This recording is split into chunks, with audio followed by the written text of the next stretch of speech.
My name is Summer Sando from Tucson, Arizona, and I've had the privilege of teaching at the Dallas Bachata Festival for 11 years. I want to thank Jorge Elizondo for not only allowing me to teach dance, but also trusting me to bring some non-traditional classes to these events, such as the lap dance class and the couples massage class. So today I bring to you another non-traditional class called The Mind, the Body, and the Spirit of the Dancer. For the mind portion, I'll be facilitating you creating your dance vision, goals to reach that vision, and action steps to fulfill those goals. In the body portion, we'll be covering some basic maintenance for your neck, for your back, and especially your feet. Feet and calves, because I know as a follower, being in high heels for hours and hours at a time just wrecks my body. And for the spirit portion, there's no harm in adding a little meditation into your life. A little calm, a little bit more peace, a little bit more kindness. We could all use that. Okay, so grab yourself a pen and a notebook. We're going to be writing. So before we determine our vision, we first have to determine where we are now. What is our current situation? How do we feel about our dancing? What is hindering us, holding us back? Let's write it all down. So I will be writing as an example, a fictional character. Perhaps some of what I write might also pertain to you. So I want you to write down everything that you feel might be holding you back from where you want to be. All right, 2 minutes. Let's go.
Okay, so that's about 2 minutes.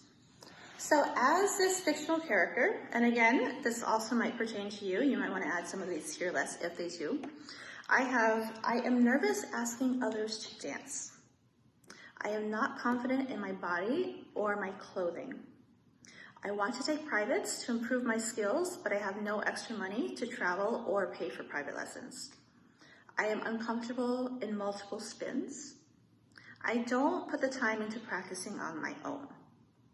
So my styling feels awkward and forced rather than natural and smooth.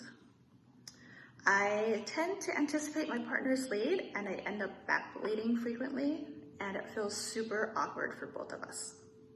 So there's our starting point, okay? So now let's flip this. Let's create and write down the vision of where we want to be, which could be just the opposite of what we just wrote, right? So in the present tense, I want you to write what the perfect dance could be, how you feel about that, how you feel in it, how well you move. Let's just write and see what happens. Let's go 2 minutes, and then I will read you what I've written.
All right. I'm so curious to see what you've written, but here's what I've written. So my vision, I feel sexy and confident as I get ready for a night out. I have put in the practice and I receive compliments about my smooth follow and ease to talk to. I have extra funds to allocate to travel to festivals and take private lessons from instructors that I am inspired by. I inspire others with my movement and my kindness. People love dancing with me, and I am completely present in the dance with my partner. So now that we've written down our vision, the first thing I'd want you to do is grab your phone and go to the voice memo app. You're gonna read this to yourself and listen to it over and over. Listen to it daily if you'd like to. It's just a reminder of where you want to be. Then you can see that for yourself, you can feel that for yourself, and eventually that's what you will be. So what I have here, from what I've written of this fictional character, or this example, is a few things. So first I see confidence in self, improving skills, and possibly bringing in more income. So let's put those as 3 separate goals. So self-confidence,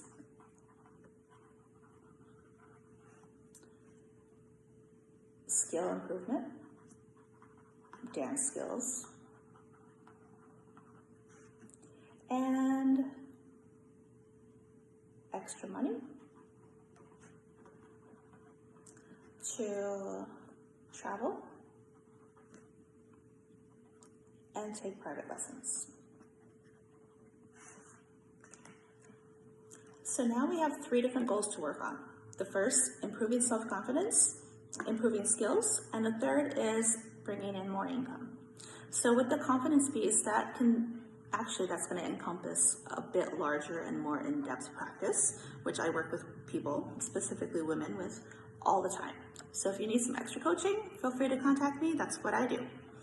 And skill improvement, that's one we could really work on right now. So skill improvement relating to dance. That means putting aside time and practicing. That means going to class.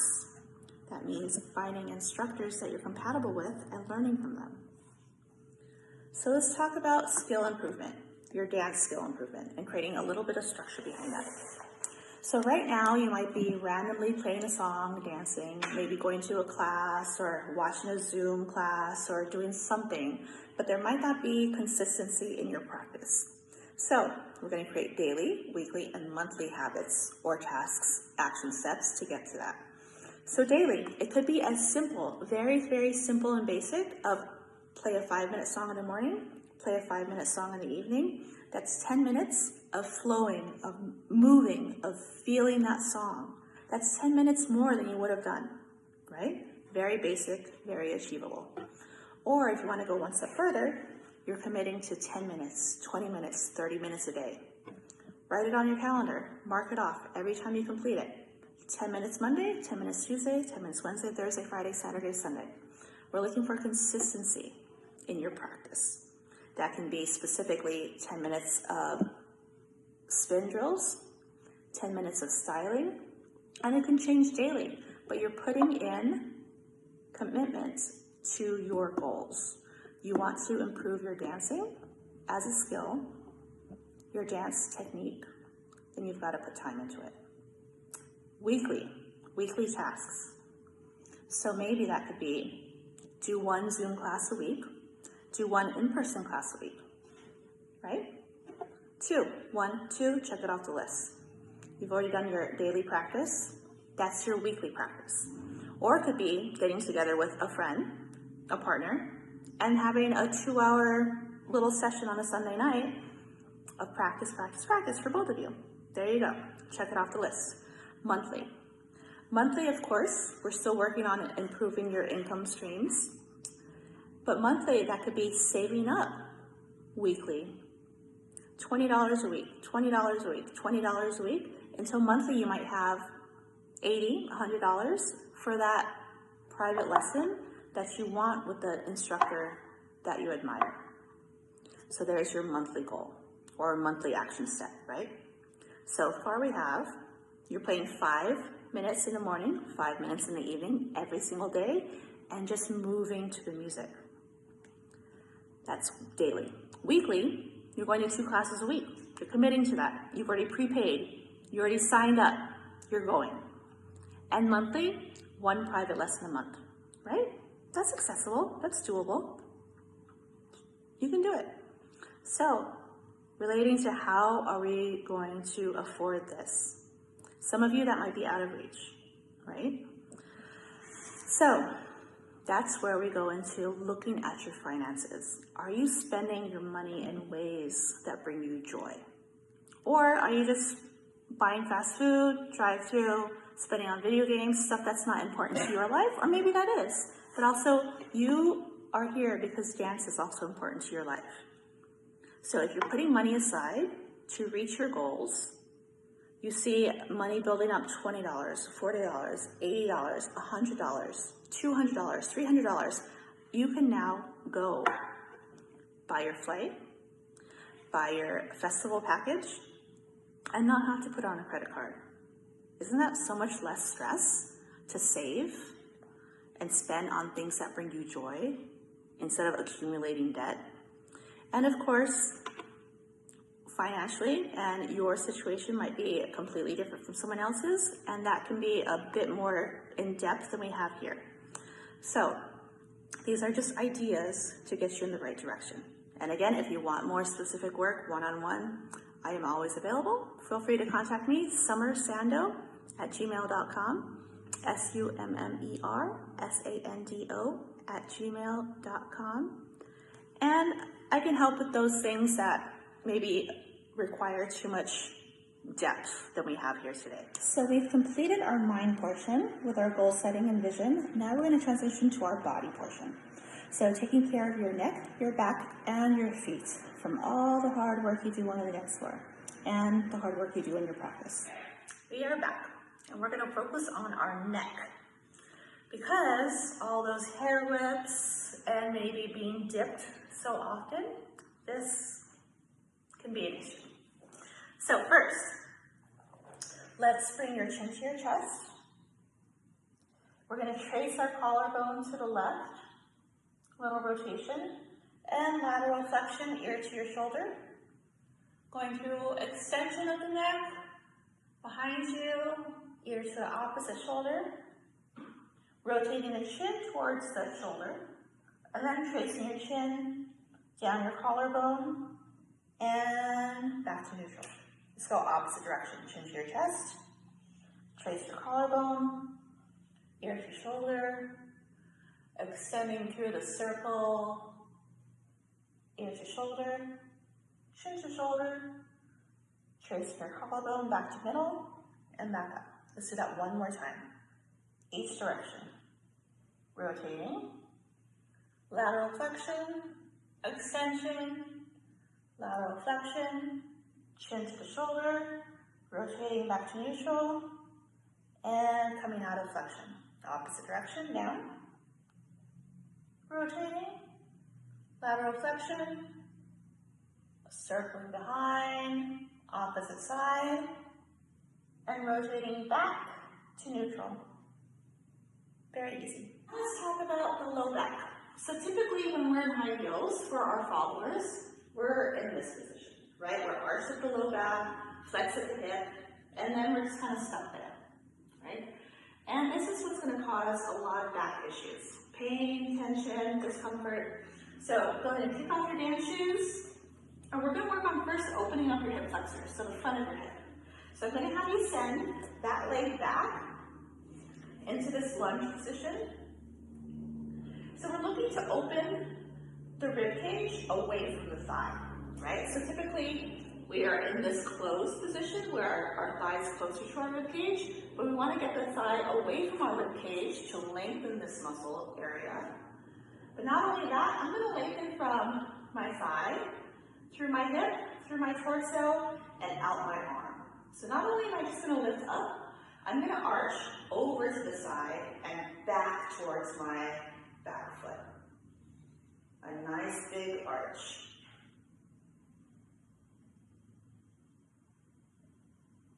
And switching sides, opposite hip. Again, looking for a long line from the fingertips through the torso, through the front of the hip, and top of the thigh.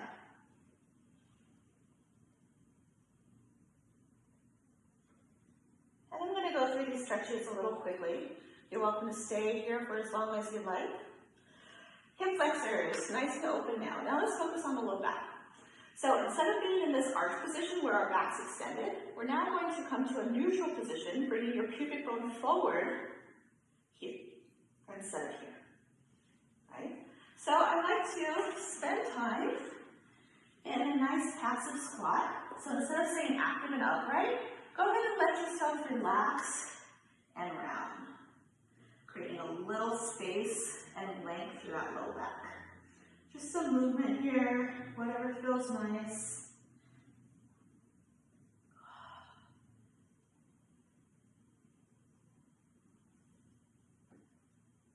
Just rolling and flowing through it. Tucking your chin to your chest, getting a full stretch through your erectors along your spine. That feels nice. Okay, now we're going to work into our feet. So starting at the front of your heel, I'm going to use a lacrosse ball. A tennis ball also works, but lacrosse ball is a little denser. I like the firmness of this instead. So right at the front of the heel, I'm going to place the ball of my foot on the floor and add a little friction to that front part of the heel. This is where all the fascia attaches to. And for those of you who've dealt with plantar fasciitis in the past or currently, this helps loosen that whole area up, all that tense fascia. Then I'm going to switch. I'm going to place the ball under the ball of my foot with my heel on the floor. And I'm looking to create space through the bones of my toes. So imagine like your bones are an umbrella that are opening around the ball, creating space all through that area. Ooh, this one's painful. All right, that's enough. Now going from the arch to the outer edge of the foot. So going widthwise, up and down, but all the way across your foot.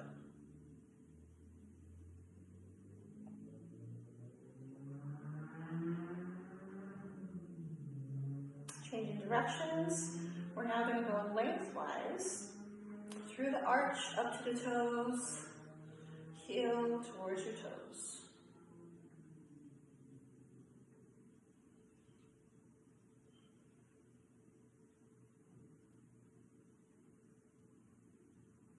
And we're going to do the same thing on the opposite foot. So first, the front of the heel, a little friction side to side. This also feels great for all you runners out there, not just dancers, but runners.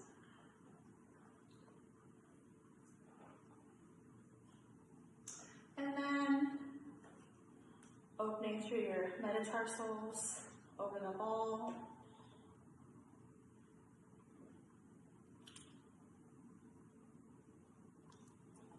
And then from the arch to the outer edge of the foot. Just using as much body weight pressure as you can tolerate. And then lengthwise. So simple foot routine, doesn't take much time. But it feels amazing. So I hope your feet feel great after we just gave them a little bit of attention and love. Now we're going to give a little bit of attention and love inside. We're going to take a little time away from the world for some breathing and meditation. Okay, now for our final portion of this workshop. We covered the mindset. We covered a bit of maintenance of the physical body. Now we're going to go into a bit of maintenance of our spiritual body. So, meditation. My meditation practice has been extremely imperfect, right? We're never going to have a thoughtless mind. We're never going to have our mind be completely still and quiet and not wander. Not possible. But at least my meditation practice has given me a little bit of pause, a little bit of space to breathe, instead of react. It's made me more patient with those that I love. It's taken out that impulsive, angry mood of the Aries in me, my natural tendencies. It's calmed me in moments that were challenging in relationship transitions, right? Through lots of joy and pain in my life. It's been there for me consistently. My breath has been my biggest support in my life. Especially this year, I went through pregnancy and childbirth during this pandemic for somebody else. So I was a surrogate, and for me to go through that entire journey and then separate from the baby was extremely challenging, but you know, it's what I wanted to do, and it's a life I wanted to experience. It's a moment I wanted to experience in my life, and I am extremely grateful, but I needed my meditation practice in order to get through it, right? So, I would normally sit cross-legged, but here I am because it looks like I have no pants on. So, let's sit up tall in any position you'd like to. I like to be in this kneeling position. Also, cross-legged is great. If you want to lay down, that's fine too. We're just looking for a long, tall spine. So, in this position, you can rest your hands wherever you'd like. I like to actually do this. We're going to go circle, interlocking circle, and right on my lap. I'm actually not sure if that is even like a real mudra, hand position, but I feel really comfortable, and that's just where my hands naturally went to, so I'm going to stick with it. It's worked for so many years for me, so it's mine. So, what we're going to do to stay focused on our task here, we're going to count. We're going to go a 4 count in and an 8 count out. We're going to breathe through our nose for 4 and exhale through our nose for 8.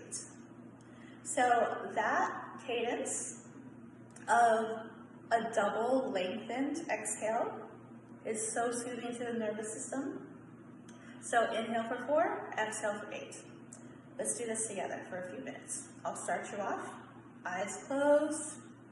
And 4, 3, 2, 1 for your inhale, and exhale for 8, 7, 6, 5, 4, 3, 2, 1. Inhale. Exhale.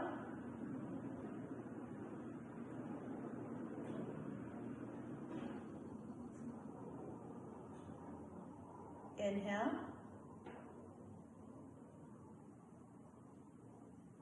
Exhale.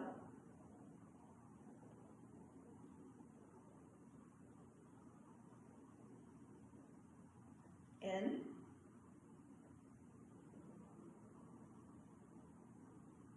Out.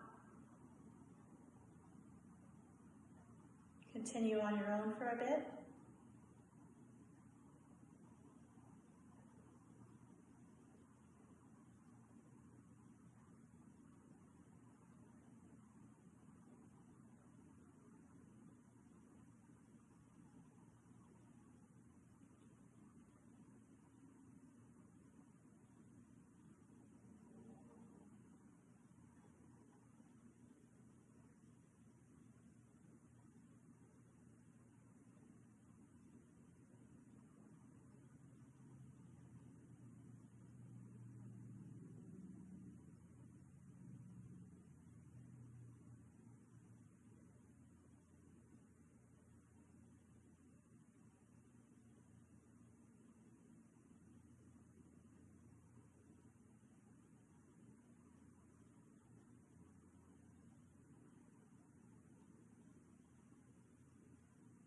Inhale.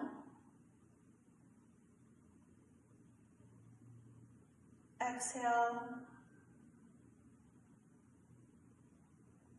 One more time.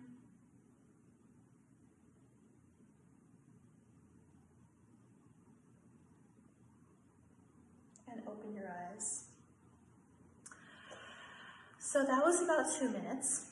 And even if all you have through your day is 2 minutes, it's still worth it. 2 minutes a day of breathing and awareness and focus and love goes so far. So I hope you stick with one of these practices, your vision and goal setting, your body maintenance for your dancer body that you put through a lot of stress, and your internal body, because you deserve that peace, that calm. You deserve to feel that peace and calm within yourself, because that's what spreads to those around you. That's what spreads to your family, your friends, your dance world. Because my goal is not for you to be this amazing dancer. My goal is for you to be a kind and patient person, right? Are you the person who is nice to the new dancer, to the beginner student, to those that might not get it, that might be a little lost? Are you kind to them? Are you patient with them? Do you make them laugh? Do you make them smile? Do you make them want to continue dancing in this community? Because that's what we need. We need your love, we need your patience, and we need your joy.